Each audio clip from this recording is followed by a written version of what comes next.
கேட்கிறேன். ஏன் உங்கள் குஜராத்திலே அதை வைத்தால் என்ன? அங்கே மலை இல்லையா?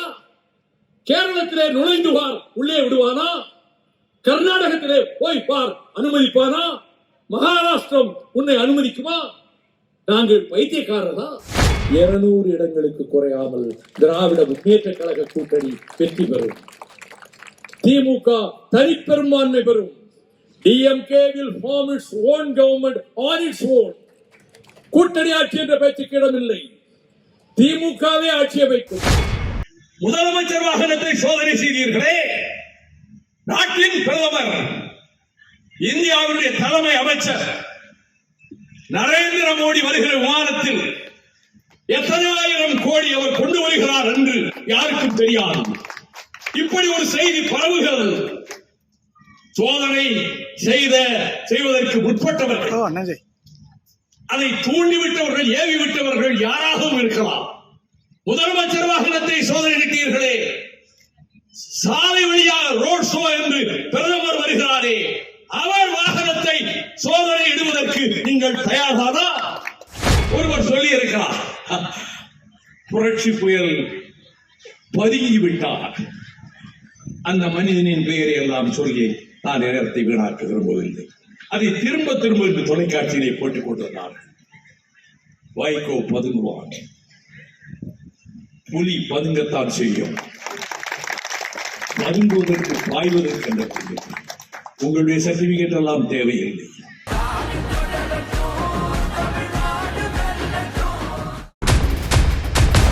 பேர் என்ன?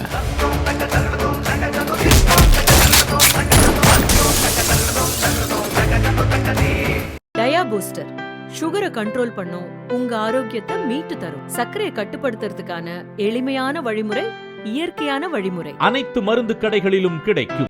ஸ்டெர்லைட் தொழிற்சாலையை எதிர்த்து அங்கே சுட்டுக் கொல்லப்பட்டார்களே 13 பேர். அந்த வீடுகளுக்கு அன்று இரவிலேயே சென்றேன். ஒரு வீட்டிலே ஸ்னோலின் என்கின்ற பெண், 11வது வகுப்பு படிக்கிற பெண், பள்ளிக்கூடத்துக்கு போகிற சிறுமி, தலையிலே குண்டு பாய்ந்து மூளை சிதறி கிடந்தது. அந்த வீட்டின் தாயும் தந்தையும் உற்றாரும் உறவினர்களும் கதறி அழுதார்கள். என்ன பாவம் செய்தோம், எங்கள் குழந்தையை இப்படி சுட்டுக் கொண்டு விட்டார்கள் என்று. மீனவர் பகுதிக்கு போனேன். ஜான்சி என்கிற ஒரு சகோதரி தூக்குவாளியிலே தன் பிள்ளைக்கு சோறு கொண்டு போய் கொண்டிருக்கிற போது பக்கத்திலே வந்து போலீசார் சுட்டார்கள். தலை வெடித்து கீழே மூளை சிதறி மண்ணோடு அதை பேர்த்து எடுத்துக்கொண்டு போய்விட்டார்கள். நான் அதைத்தான் உச்ச நீதிமன்றத்தில் கேட்டேன். The blood spilled over on the soil of Tuticorin seeks justice before this high Supreme Court. அங்கே சிந்தப்பட்ட தமிழர்களின் ரத்தம் இந்த நீதிமன்றத்திலே நீதி கேட்கிறது என்று சொன்னேன். வழக்கு மீண்டும் சென்னை உயர் நீதிமன்றத்துக்கு அனுப்பப்பட்டது. அந்த நீதிமன்றத்தில் நீதிபதி சிவஞானம், நீதியரசி பவானி சுப்பராயன் அமர்வில் 3 மணி நேரம் வாதாடினேன்.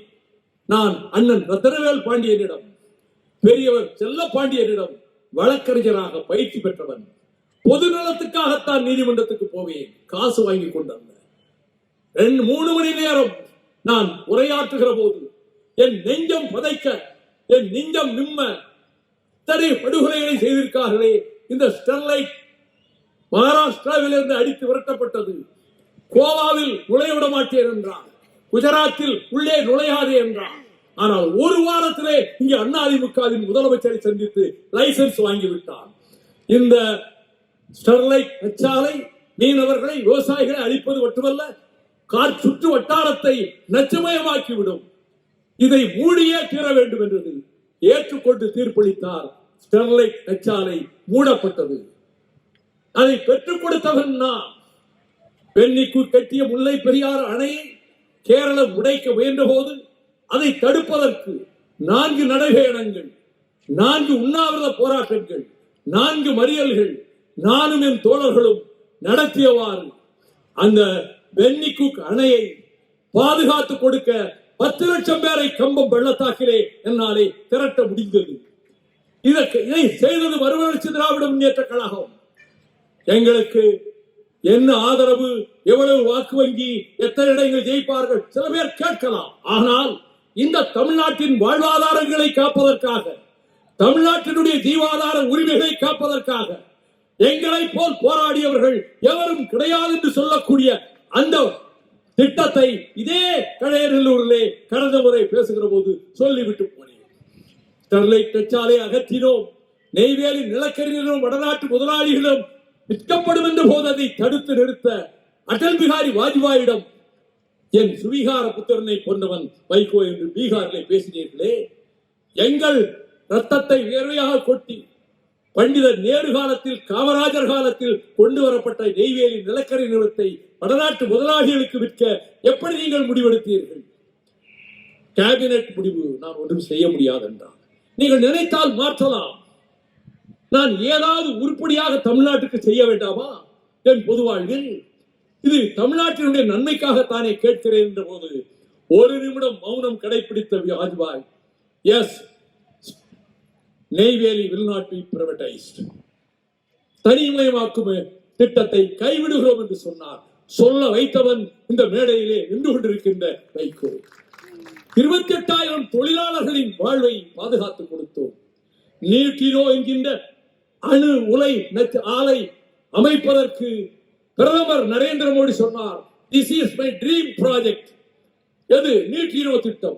நான் பிரதமரை கேட்கிறேன், ஏன் உங்கள் குஜராத்திலே அதை வைத்தால் என்ன? அங்கே மழை இல்லையா? கேரளத்திலே நுழைந்து பார், உள்ளே விடுவானா? கர்நாடகத்திலே போய் பார், அனுமதிப்பானா? மகாராஷ்டிரம் உன்னை அனுமதிக்குமா? நாங்கள் பைத்தியக்காரர்களா?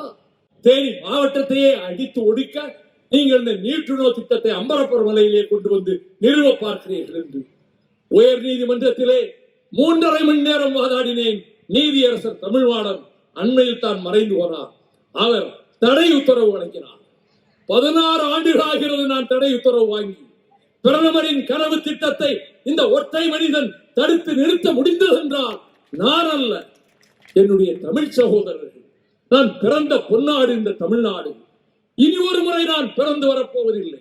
ஆனால் இந்த தமிழ்நாட்டுக்கு அகிலும் தேக்கும் அழியா குன்றம், அழகாய் முத்து குவியும் கடல்கள், முத்து பரல்கள் சிதறும் நாடு, முல்லை காடு மணக்கும் நாடு என்று பாவேந்தனால் பாராட்டப்பட்ட தமிழ்நாடு, உலகத்தின் முதல் மொழியை எங்கே மனிதன் கண்டார் என்பதற்கு ஆதாரமான முதல் மொழியை தந்த தமிழ்நாட்டில் சேரனும் சோழனும் பாண்டியனும் சிற்றரசர்களும் அவர்கள் இந்த மண்ணை ஆண்டு நாகரிகத்தை கற்று உடை உடுத்துகிற கலையை நிர்வாணமாக உலகத்திலே பல பேர் ஆய்ந்து கொண்டிருந்த போது பட்டாடைகளை உடுத்துகிற கலையை தமிழன் பெற்றிருந்தான். அப்படிப்பட்ட தமிழ்நாட்டை பாதுகாப்பதற்கு, தமிழ்நாட்டினுடைய வாழ்வாதாரங்களை பாதுகாப்பதற்கு நாம் எந்தெந்த வகையிலே பாடுபட முடியுமோ அந்த வகையிலே பாடுபடுவோம் என்றுதான் ஒவ்வொரு முயற்சியாக நான் மேற்கொண்டேன். முதலமைச்சர் அவர்கள் அறிவித்திருக்கக்கூடிய திட்டங்களில் தாய்மார்களே, பொழுது விடிந்தால் காலை சிற்றுண்டிக்கு என்ன செய்வது, பிள்ளையை பட்டினியோடு பள்ளிக்கூடத்துக்கு அனுப்ப முடியாதே என்று கோடிக்கணக்கான தாய்மார்கள் வேதனைப்பட்டதை எண்ணி பார்த்த முதலமைச்சர் தளபதி ஸ்டாலின் அவர்கள் காலை சிற்றுண்டியும் அத்தனை பிள்ளைகளுக்கும் வழங்கப்படும் என்ற புரட்சிகரமான திட்டத்தை, திராவிட மாடல் நல்லாட்சியில் திட்டங்களை வேறு மாநிலங்களே காண முடியாது. மத்திய அரசு நிதி ஒதுக்குவதில்லை, பாரபட்சம் காட்டுகிறது. அதை பற்றி அவர் கவலைப்படவில்லை. மகளிர் உரிமை திட்டம், கட்டணம் செலுத்தாமலே பேருந்துகளிலே பயணிக்கலாம் தாய்மார்கள், அப்படி ஒரு திட்டம். சில நாட்களுக்கு முன்னாலே 8,000 ரூபாய் ஒவ்வொரு சகோதரிக்கும் கூப்பனாக வழங்கப்படும். என்ன பொருட்களை வேண்டுமானாலும் அவர்கள் கடையிலே விலைக்கு வாங்கிக் கொள்ளலாம். இப்படி ஒரு திட்டமும் இந்தியாவிலே வேறு எந்த மாநிலத்திலும் கிடையாது.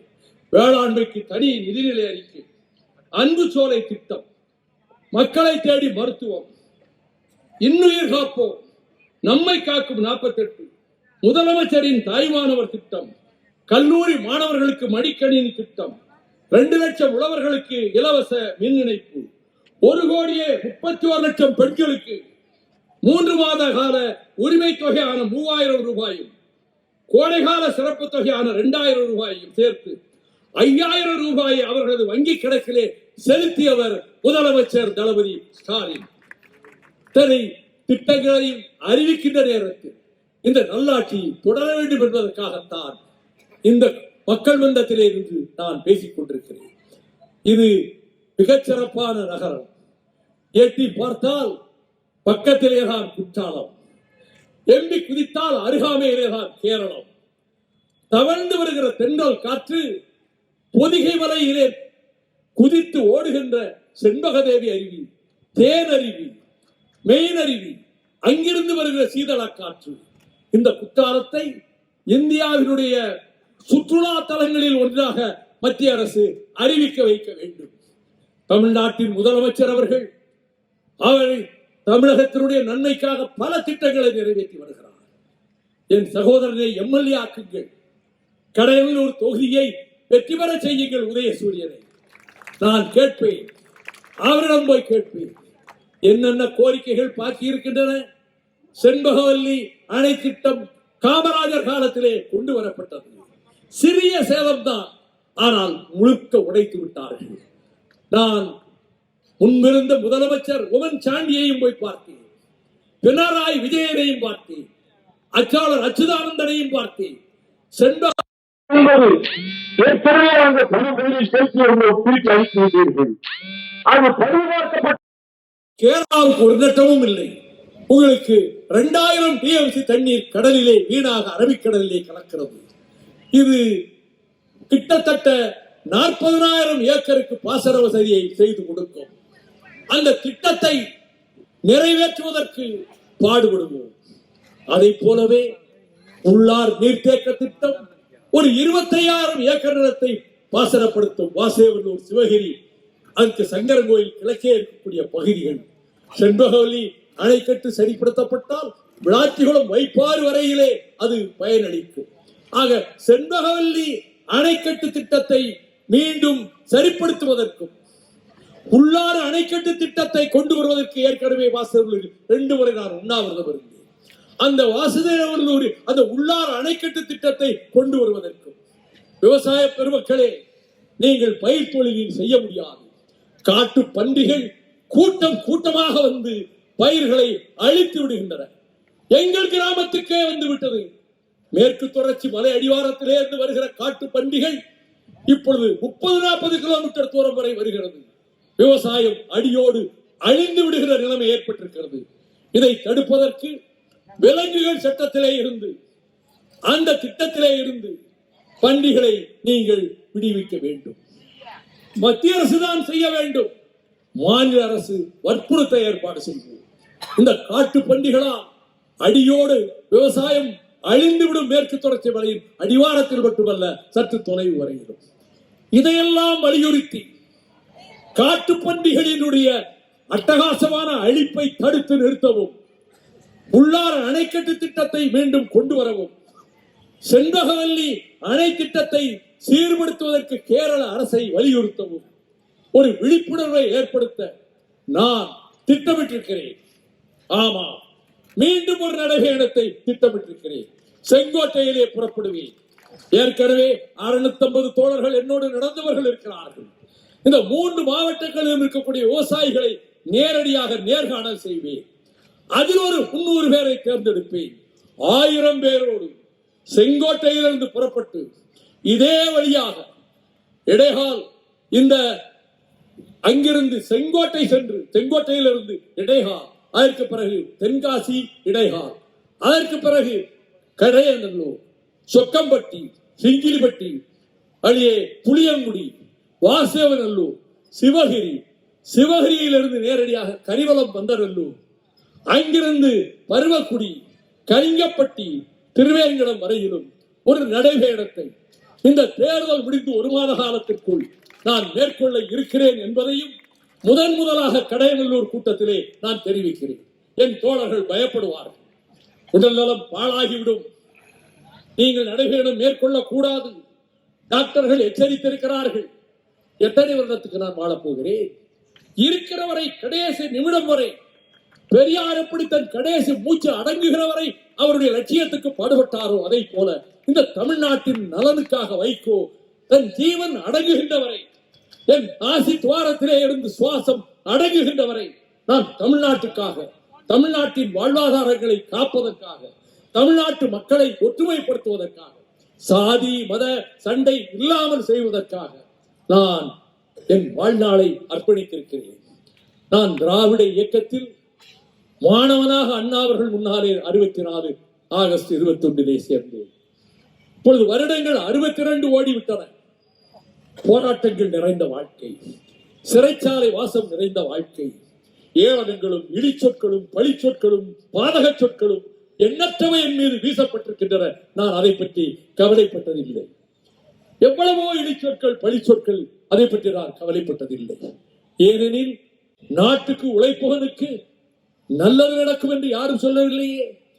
நபிகள் நாயகம் விதிர் விதிர்த்து போய் ஹிரா குகையிலே இருந்து வீட்டுக்கு வந்து உடல் நடுங்கியவாறு இருந்த போது கைதா அம்மையார் சொன்னார், நீங்கள் உறவினர்களை உபசரிக்கிறீர்கள், ஏழைகளுக்கு உதவுகின்றீர்கள், உங்களுக்கு ஒன்றும் ஆபத்து வராது என்று ஒரு மத பெரியவர், அவர் கிறிஸ்தவர், அவரிடம் அழைத்துக் கொண்டு போன போது அவர் கண்கள் தெரியாது.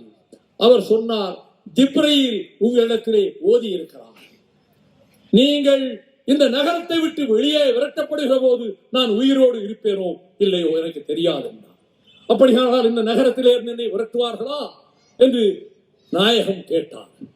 அவர் சொன்னார், சத்தியத்தை மட்டுமே பின்பற்றுபவர்களுக்கு துன்பங்கள் வருவது தவிர்க்க முடியாதது என்று கூறினார். அதன் பிறகு அபூபக்கர் சித்திக்கும் அவரும் வெளியேறி சென்று அவர்களை விரட்டிக் கொண்டு குரோசிகள் ஆயுதங்களோடு தாக்க வருகிற போது ஒரு குகைக்குள்ளே நுழைந்து அந்த குகையிலே இருந்தவாறு காலடி சத்தம் கேட்கிறது. வந்து விட்டார்கள் குறைசிகள் என்ற போது அதிசயமாக அங்கே ஒரு சிலந்தி வலை பின்னி இருந்தது. அந்த வலைக்குள்ளே பார்த்தார்கள், ஒரு புறா முட்டையிட்டு இருந்தது. அப்படியானால் இங்கே யாரும் இருந்திருக்க முடியாது என்று போய்விட்டார்கள். அப்படி சென்றவர் அதற்கு பிறகு எத்தனையோ போர்க்களங்கள், 27 போர்க்களங்கள், அதில் பத்ரு போர்க்களம், உஹது போர்க்களம், மக்கமா போர்க்களம், எத்தனையோ போர்க்களை, அகழி போர்க்களம், அத்தனையிலும் அவர் போய் நின்றார். அகழியை வெட்டுகிற போது பாறையை எவராலும் உடைக்க முடியவில்லை. அவரே சமட்டி எடுத்து உடைத்தார். உடைத்து விட்டு சொன்னார், இதோ சாம் தேசத்தின் திறவுகோள்கள் என்னிடம் கொடுக்கப்பட்டு விட்டன என்று சொன்னார். அல்லாஹு அக்பர், நாரே தக்பீர் என்று முழங்கினார்கள். மீண்டும் சமட்டி எடுத்து 2வது முறை அடித்தார். இப்பொழுது ஏமன் தேசத்து திறவுகோள்கள் என்னிடம் கொடுக்கப்பட்டு விட்டன என்று சொன்னார். அப்படியெல்லாம் இருந்த நபிகள் நாயகத்துக்கு அவருக்கு ஒரு மாற்றுடையை தவிர ஒன்றும் கிடையாது. எத்தனை லட்சம் சதுர மைல்களுக்கு அவர் அதிபர், மாற்றுடையை தவிர வேறு உடை கிடையாது. அவர் பட்டினியோடு இருந்த காலத்தில் கூட அவர் நேர்மையாக இருந்தார். கலிஃபாக்கள் வந்தார்கள், அபூபக்கர் வந்தார், அலி வந்தார், உதுமான் வந்தார், உமர் வந்தார். உமரின் ஆட்சியை போன்ற ஆட்சி உலகில் இல்லை என்று அண்ணல் காந்தியடிகள் சொன்னார். ஹரே ராம் என்று முழக்கமிட்ட அண்ணல் காந்தியடிகள், உமர் ஆட்சியை போல ஒரு ஆட்சி வந்தால் அது சொர்க்கத்தை விட உயர்ந்ததாக இருக்கும் என்று குறிப்பிட்டார். அந்த உமர் ஒரு நாள் ராத்திரி நகர் பிரவேசம் வந்து கொண்டிருந்த போது ஒரு வீட்டிலே 2 பெண்கள் பேசிக் கொண்டிருப்பது கேட்டது. தாயார் சொல்லுகிறார், மகளே, இந்த பால் விற்பதிலே வருமானம் சொற்பமாகத்தானே இருக்கிறது, தண்ணீரை பாதி கலந்து நாம் விட்டு விடுவோம் என்று சொன்னபோது மகள் சொன்னாள், அந்த பாவத்தை நாம் செய்யக்கூடாதம்மா, உமரின் ஆட்சியில் அந்த தவறு நடக்கக்கூடாதம்மா, நாம் பட்டினி கிடந்தாலும் பரவாயில்லை, அந்த தவறை நாம் செய்யக்கூடாது. கேட்டுக்கொண்டே இருந்த உமர் போய்விட்டார். சில நாட்களுக்கு பின்னர் அந்த குடும்பத்தை வரவழைத்து அதே பெண்ணை தன் மகனுக்கு திருமணம் முடித்து வைத்தார். இதற்கு பிறகு அவரது 3 பிள்ளைகளில் ஒருவன் தவறான வழியிலே பொருள் சேர்த்து விட்டான் என்று அறிந்து அவனுக்கு 80 கசையடிகள் கொடுக்க வேண்டும் என்று அவர் சொன்ன போது சவுக்கை எடுத்து அடிக்க போனவரிடம் சவுக்கை வாங்கி, நீ என் மகன் என்பதால் நீ சரியாக அடிக்க மாட்டாய், நானே அடிக்கிறேன் என்று 80 முறை சவுக்கை வீசுவதற்காக அவர் சவுக்கை ஓங்கி அறைந்து கொண்டிருந்த போதே அப்படியே பூர்த்தியாகி கீழே விழுந்து அந்த 3வது மகன் மாண்டே போனான்.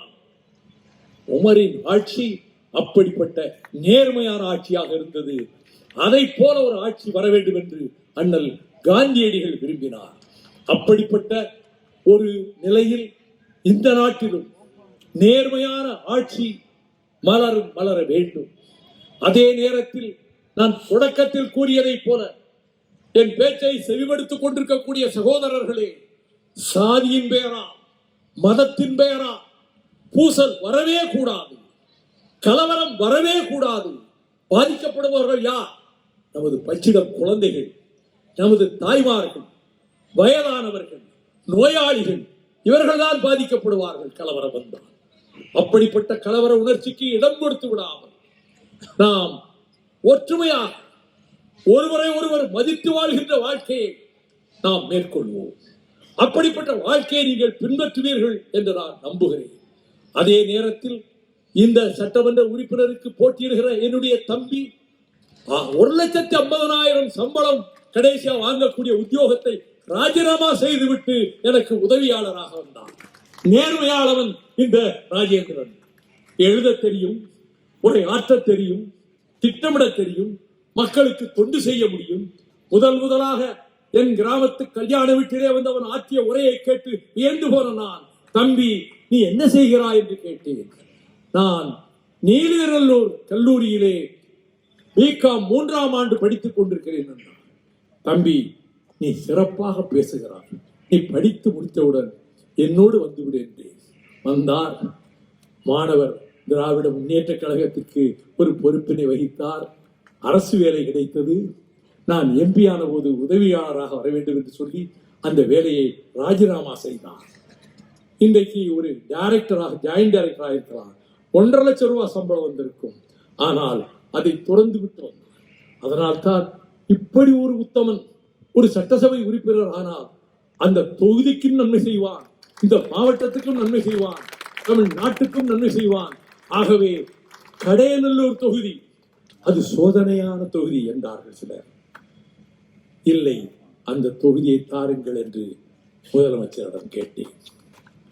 வேட்பாளர் யார் என்ற கேள்வி எழுந்தது. தகுதி வாய்ந்தவர்கள் பலர் இருக்கிறார்கள். மாமா நிஜாமுக்கு பாளையங்கோட்டை கிடைத்திருந்தால் அவர் இங்கே வேட்பாளராகி இருப்பார். ஆனால் கடையநல்லூருக்கு தம்பி ராஜேந்திரன் தான் உகந்த வேட்பாளர் என்று ஆட்சி மன்ற குழுவிலே தீர்மானம் செய்து தம்பியை வேட்பாளராக்கி இருக்கிறோம். உங்கள் பொன்னான ஆதரவை தருவீர்கள் என்ற நம்பிக்கையோடு நிச்சயமாக சொல்லுகிறேன், அவர் நேர்மையானவனாக இருப்பார், நாணயமானவனாக இருப்பார், சாதி வேற்றுமை பார்க்க மாட்டார், மத வேற்றுமை பார்க்க மாட்டார், துன்புறுகின்ற மக்களுக்கு உதவுவார், முற்றுளி உதவுவார், எல்லோருக்கும் ஒரு பாதுகாவலனாக, சேவகனாக, ஊழியக்காரனாக இந்த கடையநல்லூர் தொகுதியினுடைய எம்எல்ஏ இருப்பார் என்று நான் உத்தரவாதம் அளிக்கிறேன். நான் அதை நிறைந்த நம்பிக்கையோடு சொல்லுகிறேன். 42 ஆண்டுகளாக அறிந்தவன் என்ற முறையில் அவர் இந்த தொகுதியினுடைய எம்எல்ஏவாக ஆக்குங்கள். நான் வந்தவுடனே தலைவர்கள் சொன்னார்கள், அவர் ஜெயிப்பது உறுதியாகிவிட்டது, அவர் எம்எல்ஏ ஆகிவிடுவார் என்று சொன்னார். வாக்காளர் பெருமக்களே, நீங்கள் நீதிபதிகள். துலாக்கோல் நிலையிலே நின்று காய்தல் ஓத்தல் அகற்றி விருப்பு வெறுப்பின்றி எடை போட்டு பார்த்து இப்படி நாம் சட்டமன்ற உறுப்பினராக தேர்ந்தெடுக்கிற நபர் எல்லோருக்கும் உதவுகின்ற ஒரு ஊழியக்காரனாக இருப்பாரா? திட்டங்களை கொண்டு வருவதற்கு குரல் கொடுத்து போராடுகின்றவராக இருப்பாரா என்று நீங்கள் ஆராய்ந்து அதற்கு அத்தனை தகுதிகளும் இலக்கணங்களும் கொண்டவன் என் தம்பி ராஜேந்திரன் என்பதால் அதை வெற்றி பெற செய்யுங்கள். திண்டைக்கு திண்டை, தேர்வுக்கு தேர்வு பிரச்சாரம் செய்யுங்கள். என்னுடைய குரல் இதை தாண்டி எல்லா இடங்களிலும் போய்விட முடியாது. நான் தமிழ்நாட்டினுடைய இன்னும் பல தொகுதிகளுக்கு செல்ல வேண்டியவனாக இருக்கிறேன். நீங்கள் உங்களுக்கு தெரிந்தவர்களிடம், உற்றார் உறவினர்களிடம் சொல்லுங்கள். வாலிபர்களே, மாணவ கண்மணிகளே, உங்கள் மனதிலே ஒரு மாயாஜாலம் உங்கள் நெஞ்சிலே நிழலாடி கொண்டிருக்க கண்டுபிடிச்சிருவாங்க. என் கூட்டத்தில் மது அருந்தியவர்களுக்கு இடம் கிடையாது, என் கட்சியிலே இடம் கிடையாது. டாஸ்மாக் கடையை உடைப்பதற்கு உயிரை துச்சமாக மதித்து எங்கள் ஊரிலே அதை உடைத்து நொடித்து தீ வைத்து கொளுத்தி கோர்ட் வரையிலும் போய் என் தம்பி போட்ட தீர்மானத்தை நிறைவேற்றி எங்கள் ஊரிலே இருந்து நிரந்தரமாக டாஸ்மாக் கடையை அகற்றிவிட்ட பெருமை எங்களுக்கு உண்டு. நாடு பூராவிலும் நடந்திருக்கிறேன். மதுவின் கொடுமையை எதிர்த்து, போதை பொருள்களினுடைய கொடுமையை எதிர்த்து, நாட்டு மக்களினுடைய நன்மைக்காக நான் மக்களிடம் பிரச்சாரம் செய்திருக்கிறேன். வெயிலில், உச்சி வெயிலில் ஆயிரக்கணக்கான தாய்மார்கள் சாலை ஓரத்திலே நிற்பார்கள். வேகாத வெயில்ல வர்றீங்களா, யார் வித்த பிள்ளையோ எங்களுக்காக வர்றீங்களே, எங்க பொண்ணு பிள்ளைகளை வீட்டுல பத்திரமா வச்சிருக்க முடியல, குடிச்சு போட்டு திடீர்னு 4 பேர் வர்றான், பயமா இருக்குயா, இது எப்பயா ஒழிக்கிறது இப்படி கேட்கிறார்கள். படிப்படியாக மதுவிலக்கு நிறைவேற்றப்படும் என்று முதல்வர் சொல்லி இருக்கிறார். நிறைவேற்றப்பட வேண்டும். என்னை பொறுத்தமட்டில் தமிழ்நாட்டில் அமைதி நிலவவும், தமிழ்நாட்டு மக்களிடம் சுபிட்சம் மேலோங்கவும், இன்னும் நல்ல பல திட்டங்கள் இங்கே கொண்டு வரப்படவும், தமிழ்நாட்டில் மீண்டும் நம்முடைய சகோதரர் தளபதி ஸ்டாலினுடைய திராவிட மாடல் நல்லாட்சி அமைகிற போது நிச்சயமாக தமிழகம் தலை நிமிர்ந்து நிற்கும். என்ன ரிசல்ட் பல மாதிரி கருத்து கணிப்புகள் வருகிறது. கருத்து கணிப்புகளை நான் விமர்சிக்கவில்லை. ஆனால் எனக்கு தெரிந்து நான் அறிந்த கருத்து கணிப்பில் 200 இடங்களுக்கு குறையாமல் திராவிட முன்னேற்ற கழக கூட்டணி வெற்றி பெறும். திமுக தனிப்பெரும்பான்மை பெறும். DMK will form its own government on its own. கூட்டணி ஆட்சி என்ற பேச்சுக்கு இடமில்லை. திமுகவே ஆட்சி அமைக்கும் தன்னுடைய தனி பெரும்பான்மையை வைத்து. அப்படிப்பட்ட 2 கிட்டத்தட்ட 6 மாத காலமாக இதை சொல்லி வருகிறேன். அது நடக்கும். திமுக ஆட்சி மலரும். மலர்வதற்கு நான் முதலில் குறிப்பிட்டதைப் போல பொழுது புலர்ந்தால், புள்ளினங்கள் ஆலோலம் பாடினால், செம்பொற்கிரணங்களை வாரி இறைத்துக் கொண்டு புறப்படுகிறானே உதயசூரியன், அந்த உதயசூரியன் சின்னத்திற்கு நீங்கள் வாக்களித்து கடையநல்லூர் தொகுதி ஊருக்கு உழைக்கின்ற ஒரு உத்தமனை எம்எல்ஏவாக ஆக்கியது என்ற பெருமையை பெறுகின்ற விதத்திலே நீங்கள் தேர்ந்தெடுக்க வேண்டும் என்று உங்கள் தாழ்வணிந்து வேண்டுகிறேன். பகை நெருப்பை மூட்டுவதற்கு, சமய மோதலை ஏற்படுத்துவதற்கு, அதன் மூலம் இரத்த களரிகளை உருவாக்குவதற்கு பலத்த முயற்சிகள் நடைபெற்றுக் கொண்டிருக்கின்றன. வடபுலத்திலே இருந்து இந்திய பிரதமர் நரேந்திர மோடி அவர்கள் தலைமையில் தனது ரதகத துரகபதாதிகளை ஒரு 18 மந்திரிகளை இங்கே அழைத்துக் கொண்டு வந்து ஒற்றுமையாக இருக்கக்கூடிய இந்த தமிழ்நாட்டில், சமய நல்லிணக்கம் தழைத்து வந்திருக்கக்கூடிய தமிழ்நாட்டில் வடபுலத்திலே சில பகுதிகளிலே நடைபெற்ற கோர காட்சிகளை, ரத்தம் சிந்தும் காட்சிகளை, நெஞ்சை கொதிக்க வைக்கும் காட்சிகளை இங்கே அரங்கேற்றலாம் என்று பகல் கனவு கண்டு கொண்டிருக்கிறார்கள். நான் நிருபர்கள் இருக்கிறார்கள், தொலைக்காட்சி ஊடக நண்பர்கள் இருக்கிறார்கள். நீங்கள் நடுநிலையோடு நீங்கள் செய்திகளை அனுப்புகிறீர்கள். ஆனால் உங்கள் தலைமை பீடங்கள் நடுநிலையோடு வெளியிடுவதில்லை. நான் இன்றும் பகலில் காலையில் மதுரையிலே நிருபர்களிடமும் தொலைக்காட்சி ஊடக நண்பர்களிடமும் தெரிவித்தேன். எந்த அடிப்படையில் முதலமைச்சர் வாகனத்தை நீங்கள் சோதனை செய்தீர்கள்? முதல் நாள் முதலமைச்சர் வாகனம் சோதனை செய்யப்பட்டது. 24 மணி நேரத்தில் மீண்டும் அதே முதலமைச்சர் வாகனம் சோதனை செய்யப்பட்டது. அப்படியானால் நான் நிருபர்களிடம் சொல்லி, நீங்கள் இந்த செய்தியை முந்தா நாள் மதுரை விமான நிலையத்திலே சொன்னேன், எந்த தொலைக்காட்சியும் வெளியிடவில்லை. என்னுடைய கருத்தை எந்த தொலைக்காட்சியும் வெளியிடவில்லை. இருட்டடிப்புக்கு பழக்கப்பட்டு போனவன் வைகோ, அதை பற்றி நான் கவலைப்படவில்லை.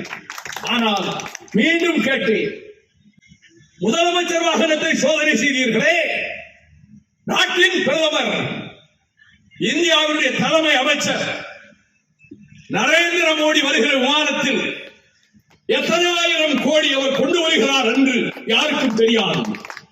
இப்படி ஒரு செய்தி பரவுகிறது.